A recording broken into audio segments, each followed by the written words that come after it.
Greetings, everybody. This is Senor Ashby. I wanted to make a quick video for anybody who may have questions about the Locura De Marzo tournament. And if you don't know what the Locura De Marzo tournament is, I guess let's start there. It is a tournament where students around the country and world vote for their favorite Spanish song to advance to the next round.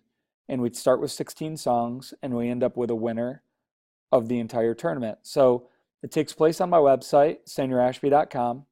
When you go to senorashby.com, you'll see a big thing here that says join us for Locura De Marzo 2019. Click for more info. When you click it, it'll bring you kind of into what like to call the headquarters.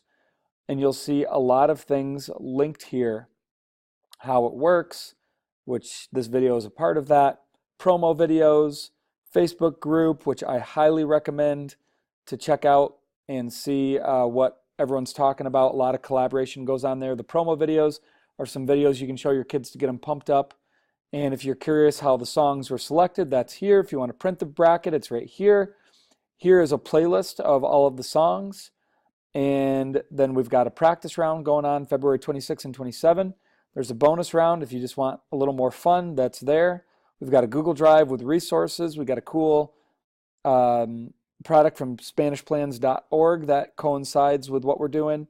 And here's a list of the songs with a playlist. And down here is a tournament bracket that as songs advance, we will plug them in here until we end up with a winner. So on March 1, we have our first round. That is Friday.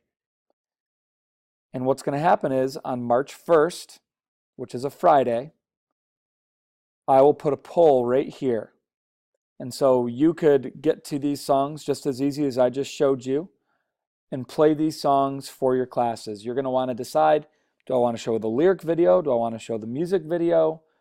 Do I want to just have them listen? Whatever you feel comfortable with, you're going to want to preview those videos ahead of time. But I have put them on my website in a way that is telling you which ones I plan to show to my students. I would never show this video to my students, but this video I think is completely fine. So I'm going to play the lyric video of this and the music video of that. And then the poll will appear here, and then my kids have one-to-one devices. They have iPads. A lot of schools have Chromebooks, or some schools even allow the kids to use their cell phones to vote. But then I would just, you could send them the link, but my kids, it's pretty easy. If you just Google in Senor Ashby, my website will pop up, or have them go to senorashby.com, and they just go here, click there, scroll down, just like that. That took about 10 seconds, and I'm here. So it's pretty easy to get to. And your students would just, right on their iPads or phone or Chromebook, they would just cast their vote. It'll only let them vote one time.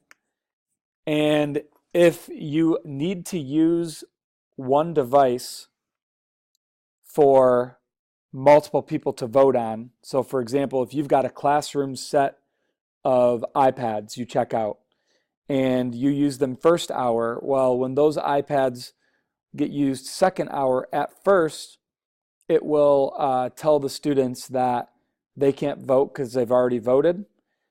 But what you can do is on an iPad or on an iPhone and on a Chromebook, it's probably a little trickier, but I'm sure you could figure it out. But on an iPad, for example, it's very simple. Just go to Settings and then go to Safari, because usually those are running with Safari on the browser, and then just clear the cookies, clear the data history. And then once the cookies are cleared, you can use those same devices to vote again. So in case you need to reuse a device, that's how you would do it. We are going to be allowing voting to happen over a 48-hour period this time. And so March 4th, for example, we will open it up usually early that morning, or sometimes even late the night before. And we will allow voting to take place on March 4 and 5. And hopefully that will help those of you that are on AB or block schedules. The only other thing I would say is, you can make this Locura De Marzo thing as big as you want or as small as you want. I know some teachers have been prepping for this all year, learning all the songs, doing a bunch of activities that go with the songs. And we've got, some great resources for you here and here if you really want to delve into it. Some teachers are like, I want to give my students a little taste of fun, a little taste of culture, but I don't want to spend more than 5 minutes and so each day. And so they play, a couple minutes of each song and then have the students vote.